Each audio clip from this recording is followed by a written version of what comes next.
Comedy کے ذریعے, چٹکلوں کے ذریعے, لطیفوں کے ذریعے. آپ دیکھیں کامیڈی شو میں کیا ہو رہا ہوتا ہے, کبھی جناب اللہ کا مذاق, کبھی فرشتوں کا مذاق, کبھی جنت دوزخ کا مذاق ہے, معاذ اللہ. تو یہ وہ انداز ہے کہ آپ کو پتہ بھی نہیں چلے گا اور آپ ہنس رہے ہیں, کھیل رہے ہیں, وہی باتیں ریپیٹ کر رہے ہیں اور ایمان سے ہاتھ, کیونکہ ہم مسلمان ہیں, ہماری کوئی باؤنڈری ہے, ہم کچھ باتیں نہیں کر سکتے. ہم اللہ معاذ اللہ, اللہ رسول یا اللہ کی کتابوں یا فرشتوں, جنت دوزخ کا کوئی مذاق اڑائے گا تو کیسے مسلمان رہے گا؟ یہ ہمارے بیسک عقائد ہیں. لیکن اس کی تعلیم ہونی چاہیے کہ میں کہاں تک بول سکتا ہوں, کہاں مجھے احتیاط کرنی ہے. آپ نے سنا ہوگا دعوت اسلامی کے ماحول میں مدنی چینل پر ایک بڑا خوبصورت نعرہ لگایا جاتا ہے, پہلے تولو بعد میں بولو. یہ بولنے سے پہلے احتیاط تو کرو یار, ہیں. اچھا دنیا میں بھی اصول ہوتا ہے, آپ کسی ملک میں ہر ادارے کے بارے میں بات نہیں کر سکتے, ہر شخصیت کے بارے میں بات نہیں کر سکتے. آپ پر کیس بن جاتا ہے کہ بھائی آپ نے اس کے بارے میں کیسے بات کی, آپ کو اختیار ہی نہیں ہے.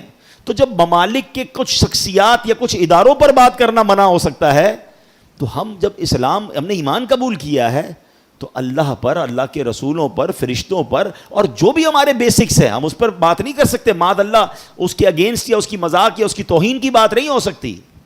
شیطان نے ایک اور کیا وار کیا مسلمانوں پر, گانے, فلمی گانوں میں کفریہ باتیں ڈال دی ہیں. کبھی کہہ رہا ہے سجدہ کرنا ہے, پوجا کرنی, پتہ نہیں کیا کیا فلمی گانے ایسے آ گئے. بتاتے ہیں لوگ کہ اس کے اندر, اور بچے گا رہے ہیں, نوجوان لڑکے لڑکیاں مزے لے کے گا رہے ہیں, سن رہے ہیں ان گانوں کو.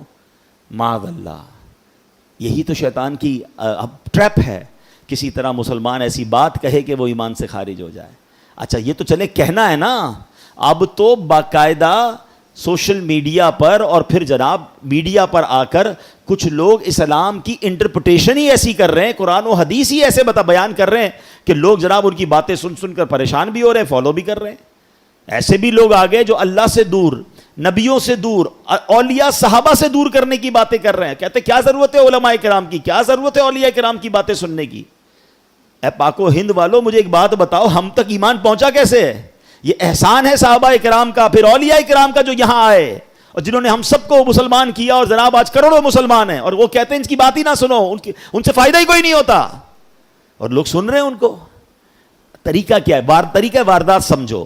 پہلے کسی طرح امت کو علماء کرام سے بدزن کر کے دور کر دیا جائے کہ یہ مسجدوں میں جا کر کوئی بیان نہ سنے, کسی عالم دین کی بات نہ سنے, پہلے اس سے دور ہو جائیں. پھر یہ اولیاء کرام کا احسان ماننا چھوڑ دیں, پھر یہ صحابہ کرام سے دور ہو جائیں, آہستہ آہستہ اسلام سے ہی دور ہو جائیں. آہستہ آہستہ کاٹا جاتا ہے نا رسی کو.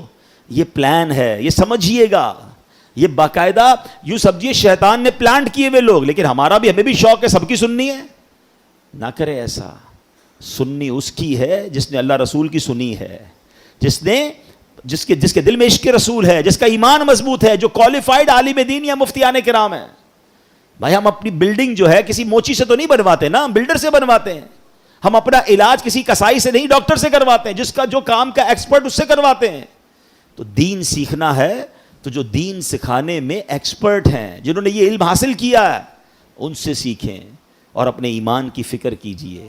ورنہ بہت طریقوں سے ایمان, اب معاذ اللہ کئی ملکوں کے ویزا لینے کے لیے, کہنے میں مزہ نہیں آ رہا مگر چونکہ یہ بات بتانی ہوتی ہے کہ باقاعدہ ان ملکوں کے ویزا کے لیے لکھ دیتے ہیں معاذ اللہ کہ میں قادیانی ہوں, کہ پتہ چلا ویزا مل جائے گا.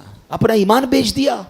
مرنا نہیں ہے, قیامت کے دن نبی پاک کو منہ نہیں دکھانا. کیا ختم نبوت پر تمہارا عقیدہ نہیں ہے؟ یاد رکھیے ایمان اتنی نازک چیز ہے کہ اگر کوئی یہ ارادہ کرے نا کہ میں کافر ہو جاؤں گا, وہ بے شک ہو نہ ہو وہ ہو جائے گا. اس کو پھر کلمہ پڑھنا پڑے گا, پھر تجدید ایمان کرنا پڑے گا. یہ تصور بھی نہیں کر سکتے ہم. دعا کرو کہ اللہ کبھی ایک سیکنڈ کے کروڑویں حصے کے لیے بھی ہمارا ایمان ہم سے جدا نہ ہو اور ہم ایمان سلامت لے کر اپنی قبر میں جائیں. کیونکہ یاد رکھیے گا ایمان پاسپورٹ کی حیثیت رکھتا ہے.